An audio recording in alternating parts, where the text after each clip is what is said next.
जी अस्सलाम वालेकुम स्टूडेंट्स। आज हमारा नेक्स्ट टॉपिक है that one is centre taped full wave rectifier. ठीक है जी। ये जो टॉपिक है, ये जो हमने कल टॉपिक किया उसी के किस्म की एक्सटेंशन कह लें। इसमें भी आपने पहले डेफिनेशन लिखनी रेक्टिफायर की। ठीक है कि such circuit which converts alternating current into direct current. ठीक है, फिर आपने डेफिनेशन लिखनी है इसकी अपनी डेफिनेशन। अच्छा जी, इसकी अपनी डेफिनेशन क्या है? That one is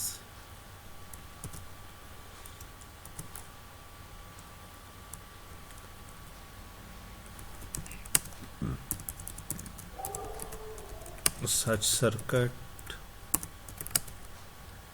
sorry such rectifier circuit कह लें, वो सच rectifier which consists of two diodes and a center tapped transformer। अच्छा, अगर लिखने is called centre taped full wave rectifier. Full wave rectifier means जो कि सारी की सारी को कन्वर्ट करता है, सारी की सारी ऐसी को पल्सेटिंग डीसी में कन्वर्ट करता है, कोई हाफ साइकिल आपका यूज नहीं होता। अच्छा, अगर तो ये क्लास में लेक्चर होता ना तो मैं आपको पहले ये ट्रांसफार्मर का थोड़ा एक्सप्लेन करता कि सेंटर टेप ट्रांसफार्मर होता क्या है, क्योंकि ये चीज़ आप लोगों ने एफएससी में नहीं पढ़ी होनी। सेंटर टेप ट्रांसफार्मर ऐसा ट्रांसफार्मर होता है जिसकी सेकेंडरी की जो कॉइल है ना, उस कॉइल में से एक इजाफी लीड या एक इजाफी कनेक्शन हमने बाहर निकाला होता है। मैं आपको तस्वीर से एक्सप्लेन करता हूँ। बाकी कोई इतना मतलब ये लग रेक्टिफायर नहीं है या कोई इसकी थ्योरी लग नहीं है, सेम एज इट इज़ वही चीज़ है जो आपने कल पढ़ी है। लेकिन फ़र्क कहाँ पे आ रहा है, वो सिर्फ एक चीज़ का डिफरेंस है। ओके, ये आपके पास लाइक दिस।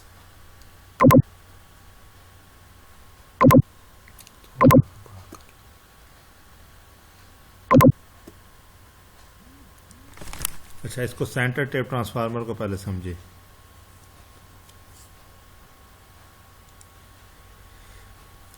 ऐसा ये इसकी जो सेकेंडरी साइड है, ये जहाँ पे मेरा कर्सर है अभी इस टाइम,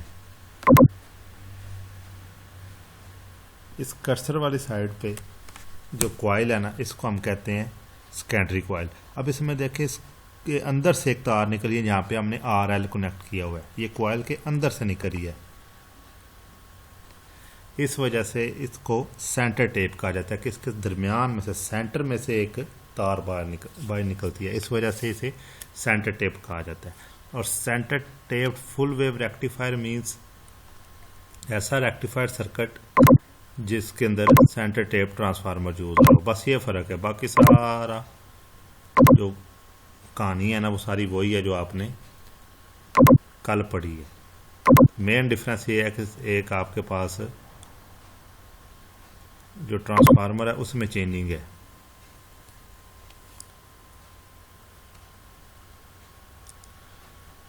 अब इसकी वजह से सारा फंक्शन चेंज हो गया।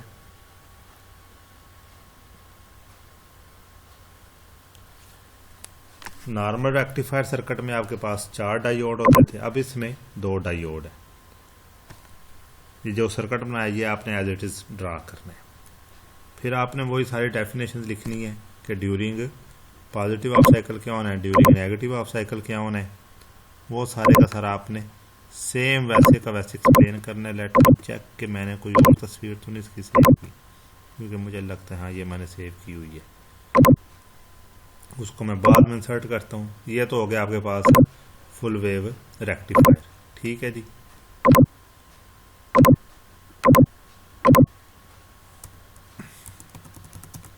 अब आ जाए जी ड्यूरिंग, पहली हेडिंग दे लें ड्यूरिंग पॉजिटिव हाफ साइकिल। अच्छा, ड्यूरिंग पॉजिटिव हाफ साइकिल क्या होता है, पहले हम वो देख लेते हैं। सेंटर टेप ट्रांसफार्मर है, 2 डायोड लगे हुए हैं। अब इसकी फंक्शनैलिटी कुछ इस तरह होगी, एक मिनट थोड़ा सा इसे मसला आ रहा है। ड्यूरिंग पॉजिटिव हाफ साइकिल जो ऊपर वाला डायोड है ना, सिर्फ वो कंडक्ट करेगा। इसकी मैं आपको डायग्राम भी शेयर कर दूंगा। During when positive half cycle starts, diode D1 becomes becomes forward bias and diode, दो ही तो डायोड हैं, एक D1 है और दूसरा D2, diode D2 becomes reverse bias.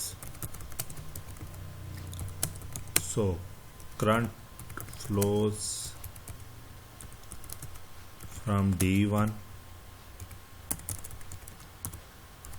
to RL, इसको छोटा लिखना,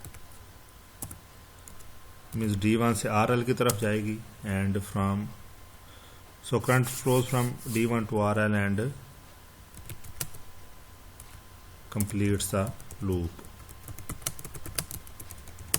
as shown in figure below. अच्छा, तस्वीर आप लोगों ने ये वाली बनानी है, ऊपर वाली बना लें तब भी वो भी अच्छा है, लेकिन ऊपर वाली बना के फिर ये वाली ज़रूरी है, और अगर सिर्फ ये वाली बनाएं फिर ऊपर वाली की ज़रूरत नहीं है। ऊपर वाली बस एक्चुअली ट्रांसफार्मर को समझाने के लिए मैंने थोड़ी मतलब पहले उसको ड्रा कर दिया। दोनों बना लेंगे तो ज़्यादा बेटर है, क्योंकि टॉपिक छोटा है। अगर ये रंग में आता है तो आपने ये तस्वीरें बना के इसको पूरा करना है। दूसरी तस्वीर के साथ आपको इसका सारा समझ आ जाएगा कि ये इसकी फंक्शनैलिटी क्या है और ये है क्या चीज़। लेकिन जी ये है आपके पास आपका सेंटर टेप ट्रांसफार्मर या सेंटर टेप्ड रेक्टिफायर।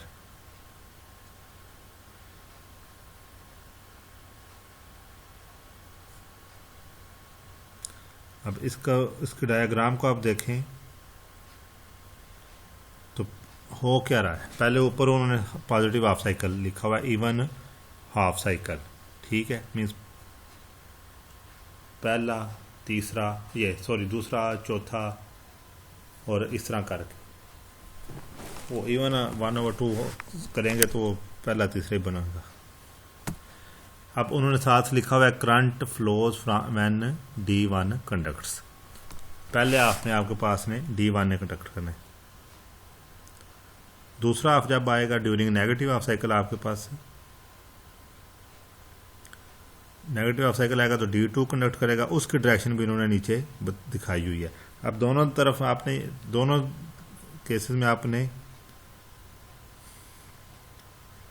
देखना ये है कि जो करंट गुजर रही है ना उसकी direction in case of RL,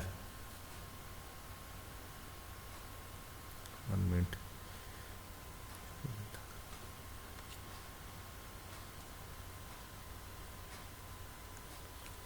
in case of RL दोनों की दफ़ा डायरेक्शन सेम आ रही है, मीन्स पॉजिटिव आ रहा है वो RL में, इसीलिए इन्होंने R के साथ वो पॉजिटिव लगाया हुआ है कि R की ये साइड हमेशा पॉजिटिव रहनी है और सेकंड साइड हमेशा नेगेटिव रहनी है। और इसकी रिजल्टेंट आउटपुट वेवफॉर्म आपने ये ड्रा करनी है। ये मीन्स सेम ही है जो कल आपने ड्रा किया, वो दोबारा आप लोग यहाँ पे ड्रा करें। अच्छा, मेरा लेक्चर एंड तक सुनिएगा, एंड पे आप लोगों के लिए असाइनमेंट है, ठीक है, वो उसी को पता चलनी है जिसने पूरा लेक्चर सुनना है। अब आ जाए जी नेक्स्ट पे, ड्यूरिंग नेगेटिव हाफ साइकिल। अब ये नेगेटिव हाफ साइकिल में क्या हो रहा है वो हमने बताना है जी। सेम वर्डिंग जो हमने ऊपर लिखी है वही हमने इधर लिख देनी है कि when negative half cycle starts diode D1 becomes reverse bias and diode D2 becomes forward बाइस। ये लाइन तो सेम है, बस वो ऊपर वाले में डायोड D1 फॉरवर्ड बाइस है, इसमें डायोड D2 फॉरवर्ड बाइस है। So current flows from D2 to load register and completes its loop। Means ये D2 में से गुजर के लोड रजिस्टर में जाएगी और लोड रजिस्टर में जाकर अपना लूप कंप्लीट करेगी। आपका जो ये है ना सेंटर टेप ट्रांसफार्मर, ये तकरीबन इतना ही है। ये sorry centre tap full wave rectifier, ये एक्चुअली लॉन्ग में आता नहीं है, लेकिन फिर भी हम करते इसको इस तरह ही है कि ये लॉन्ग के तौर पे ही आ जाए। इसके कुछ एडवांटेजेस हैं, वो वैसे सुन लें, वो आपके कोर्स का हिस्सा नहीं है। एडवांटेजेस इसके क्या हैं जी? डायोड कम यूज़ होते हैं, डायोड कम यूज़ होते हैं तो वो जो 0.7 वाला फैक्टर है ना, वो वाला कम हो जाता है कि डायोड सिलिकॉन के इसमें 0.7 के बाद कंडक्ट करना होता है। 4 डायोड होंगे तो 0.7 4 दफ़ा ऐड होगा तो प्रॉब्लम क्रिएट होगा। सो 2 हैं तो एक तो वो बचत है, दूसरा आपका सर्किट बल्कि नहीं होता। बल्कि मीन्स कंपोनेंट्स कम लगते हैं, वो 4 की जगह 2 लगेंगे, बड़ा फ़र्क पड़ जाता है। थर्ड नंबर पे ये कि ये जो 2 डायोड्स वाला काम है ना, इसमें आपकी वो पीसीबी डिज़ाइनिंग बड़ी इजी हो जाती है। वो आप लोग तो शायद चौथे के 5वें सेमेस्टर में पढ़ें क्या होती है वो चीज़, लेकिन वो ना मतलब वो भी जगह से रिलेटेड है, यही समझ लें। इसका डिसएडवांटेज भी हैं कुछ। डिसएडवांटेज इसके क्या हैं जी? ये जो सेंटर टेप ट्रांसफार्मर है ना, ये हीट अप हो जाता है ज़्यादा। वो तो खैर ऑब्वियस ही बात है, एक ऐसा ट्रांसफार्मर जिससे आप सिर्फ एक आउटपुट ले रहे हैं, उसके मुकाबले में आपके पास सेम ट्रांसफार्मर और आप उससे 2 आउटपुट्स ले रहे हैं, तो जाहिर बात है जिससे आप 2 आउटपुट्स ले रहे हैं वो तो जल्दी जवाब दे जाएगा ना। इस वजह से इस सर्किट का नुकसान ये है कि ट्रांसफार्मर आपका जल्दी बैठ जाता है या उसके वोल्टेज में वो वेरिएशन आना शुरू हो जाती है। सो आपका सारा का सर्किट डिस्टर्ब हो जाता है। इसका मेन डिसएडवांटेज ये है कि सेंटर टेप ट्रांसफार्मर इतने इफेक्टिव नहीं होते बजाय उसके एज़ कम्पेयर टू जो आपके पास सिंपल आपके ट्रांसफार्मर है। सेकंड इसका डिसएडवांटेज ये है इस सर्किट का कि ये जो 2 डायोड है ना, ये आपस में बड़े सिंक्रोनाइज तो नहीं प्रॉपर वर्ड कहेंगे, ये आपस में ना बिल्कुल एग्जैक्टली सेम होने चाहिए। ठीक है, वो जो 4 डायोड वाला है ना, उसमें फर्स्ट करंट डायोड का नंबर है, ये रियल में भी इस तरह ही IN4007। आपके पास 3 आ गए हैं IN4007 और चौथा आपने IN4006 लगा दिया, तो वो एडजस्टमेंट हो जाती है, वो चल जाएगा सर्किट। लेकिन अगर आप इसमें इस तरह की वेरिएशन करेंगे ना, तो ये सर्किट थोड़ी सी प्रॉब्लम क्रिएट करेगा। तो इसमें मेन प्रॉब्लम ये है कि आपके जो दोनों डायोड हैं वो बहुत ज़्यादा आपस में सिंक्रोनाइज होने चाहिए। मीन्स एक ही वैल्यू के दोनों डायोड लगाने हैं आपने, तब गुजारा है। दोनों के आउटपुट वेवफॉर्म पे कोई फ़र्क नहीं पड़ेगा, दोनों की आउटपुट एफिशिएंसी पे कोई फ़र्क नहीं है, ऑलमोस्ट सेम है। सिर्फ इसमें डिसएडवांटेज क्या है कि ट्रांसफार्मर हीट अप हो जाता है और दूसरा ये डायोड्स एक जैसे होने चाहिए। एडवांटेज इसका क्या है कि जगह नहीं घेरता, वो एफिशिएंसी वो क्या होता है इसका करंट लॉस, वो जो 0.7 वोल्टेज वाला फैक्टर है वो इसमें कम है, और ये पीसीबी पे जगह कम लेता है, मीन्स वो बल्कि नहीं करता पीसीबी को। तो ये टॉपिक तो आपका इतना ही है। ठीक है, centre tap full wave rectifier. अब आ जाए आगे आपकी असाइनमेंट, ये आपने मुझे मंडे को जमा करानी है। ठीक है, असाइनमेंट से ये परेशान नहीं होना, ये जस्ट आप लोगों की क्लास को मैं बता रहा हूँ। मे भी मेरा परसों लेक्चर आपको ना मिले, मीन्स कल मैं मे भी लेक्चर ना रिकॉर्ड पर कर सकूँ, मैंने आउट ऑफ द सिटी जाना। ठीक है, अब आ जाए असाइनमेंट पे। एक अच्छी बात बता दी है, अब असाइनमेंट पे आ जाए। अच्छा जी, हम अब तक हमने क्या पढ़ा है, मैं नंबरिंग में कर देता हूँ।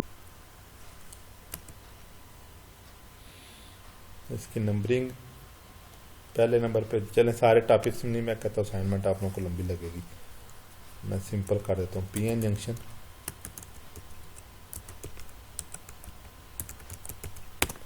फर्स्ट नंबर ये हमने पढ़ा है। सेमीकंडक्टर,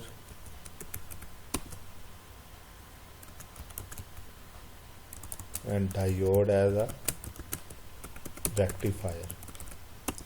असाइनमेंट आप लोगों की ये है, each student will find 10 MCQs related to these topics। ठीक है जी, ये आप लोगों की असाइनमेंट है। अब जिसने तो यहाँ तक लेक्चर सुना उसी को पता चलना, ये भी पता चल जाएगा कि कौन कौन यहाँ तक लेक्चर सुनता आया है। दोबारा सुने, असाइनमेंट क्या है। असाइनमेंट आप लोगों ने बनानी है जी पीएन जंक्शन की, सेमीकंडक्टर की और डायोड एज अ रेक्टिफायर। हर स्टूडेंट ने इन तीन टॉपिक से रिलेटेड सिंपल सा मैं तरीका भी बताता हूँ। गूगल पे जाएं, टॉपिक का नाम लिखे पीएन जंक्शन MCQs, 10 आ जाएंगे, लेकिन ये सफ़ा सेम नहीं होने चाहिए। ठीक है आप लोग साथ साथ सर्च करना शुरू करेंगे। अच्छा, MCQs विद आंसर्स देने हैं मुझे, इधर गूगल से बेशक कर लें, मैं सिंपल सा तरीका बता रहा हूँ। गूगल से लिखें, MCQs देखें, वहाँ से कॉपी किया, वर्ड की फाइल में पेस्ट कर दिया और साथ उसका आंसर भी नीचे मेंशन कर दिया। आप 8 स्टूडेंट से अगर हर स्टूडेंट अपना अलग अलग 10 MCQs करेगा ना, तो एक टॉपिक के आपके पास 80 MCQs हो जाएंगे। मुश्किल है, आसान है, जिस तरह के भी हैं आप कॉपी पेस्ट करें। नहीं समझ आती जस्ट कॉपी पेस्ट करके लें, फिर मुझसे बाद में पूछे सर मैंने ये MCQs डाला, इसका आंसर बताएं क्या है, या ये इसका आंसर किस तरह आया है। और किसी 2 स्टूडेंट्स के MCQ सेम नहीं होने चाहिए। ठीक है, ये नहीं कह रहा कि सर मैंने तो आपने सर्च किया तो मेरे भी ये आए हैं तो उसके भी, वो कोई 10 में से एक आधा हो सकता है, सारे नहीं हो सकते। सो ये आप लोगों की असाइनमेंट है। आप लोगों का टॉपिक सिंपल सा ही था आज, 10-15 मिनट का। मैं कल वीडियो ना रिकॉर्ड कर सकूँ, तो ये आप लोगों ने असाइनमेंट पे कल का भी देना है आपके पास, परसों का भी, फिर आगे फ्राइडे है, सैटरडे, संडे को आपने मुझे जमा करानी है, बल्कि सैटरडे को आपने मुझे जमा करानी है, ताकि मैं मंडे को आप लोगों को उसका रिपोर्ट भी दे दूं कि क्या है। बल्कि मंडे को जमा करा दीजिएगा, कोई प्रॉब्लम नहीं। लेकिन मैं आपको सिंटैक्स बताऊंगा कि सब आपने किस तरह बताना है। असाइनमेंट का फ्रंट पेज आप लोगों का किस तरह होना चाहिए, वो मैं आप लोगों को सेंड करूँगा, वो लास्ट टाइम वाला नहीं बना देना। ठीक है, तो आज का लेक्चर बस इतना ही है, 10-15 मिनट का ही आई थिंक है जी 18 या 19 मिनट का है। इसको अच्छे से देख लीजिएगा, सिंपल सा टॉपिक है, कोई कन्फ्यूजन नहीं है इसमें। अगर आपको वो क्लियर है ना, फुल वे ब्रिज रेक्टिफायर, तो ये तो सिंपल सा टॉपिक है। और असाइनमेंट अब ये जिसने सुबह मुझसे पूछना ना, मुझे लग जाना पता किसने ये पूरी वीडियो देखी है। चलें, इंशाल्लाह आप सब सुबह